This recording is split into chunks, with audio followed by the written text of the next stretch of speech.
Cube Radio. Salut, c'est Charles Tran avec l'équipe dans 5 minutes. On s'intéresse aux sciences, à l'histoire et à l'actualité. Aujourd'hui, on parle d'archéologie.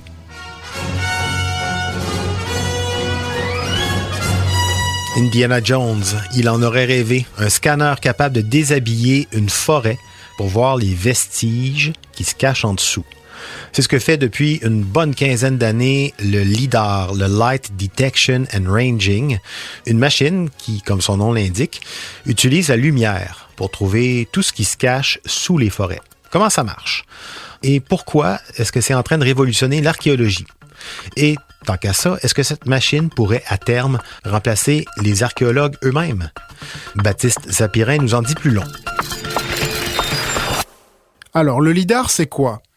En résumé, c'est un scanner qu'on utilise en archéologie depuis le début des années 2000 à peu près. Mais à la différence du radar qui emploie des ondes radio ou du sonar qui utilise des ondes acoustiques, mais le LIDAR, il utilise de la lumière avec un laser. Ce genre de scanner est utilisé dans plein de domaines, pour piloter les voitures intelligentes par exemple ou réguler le trafic aérien. Mais en archéologie, le laser scanne le sol, détecte les reliefs, les arbres, bref, tout ce qui dépasse, y compris les ruines et les objets cachés. C'est donc très utile dans la jungle, par exemple, parce qu'on est capable de reproduire les résultats du scan sur une image, puis de supprimer les arbres de cette image et repérer ce qui se cache en dessous. Alors concrètement, comment ça se passe pour les archéologues qui veulent utiliser le LIDAR? Eh bien, il suffit de l'embarquer dans un avion. On peut voir ça en 3 étapes. En première étape, pendant que l'avion survole la forêt, guidé par un GPS, le LIDAR balaye le sol avec son laser.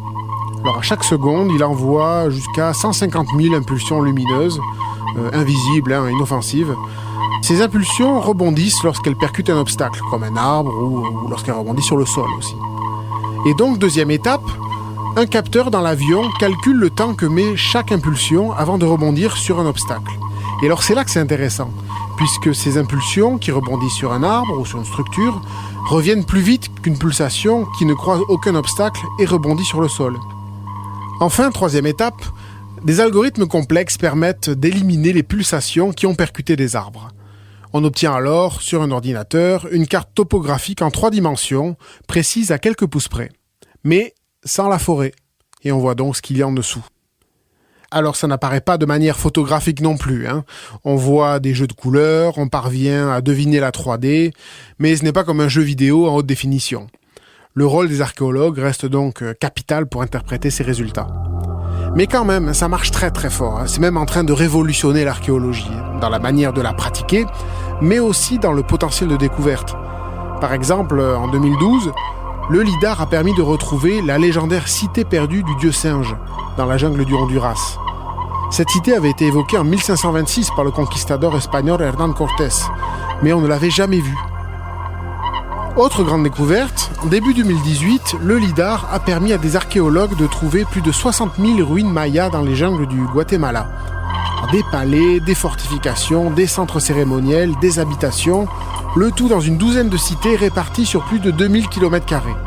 Et rendez-vous compte, des scientifiques étaient passés à moins de 50 mètres de certains vestiges sans rien remarquer.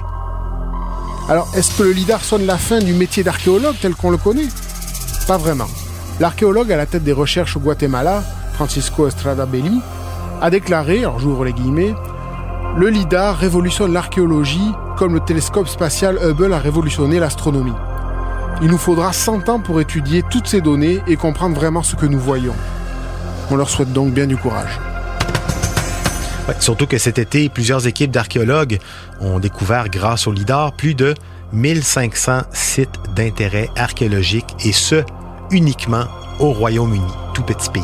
La chaleur et les sécheresses là-bas ont au moins eu ça de bon, avec l'herbe et les cultures qui poussaient à peine.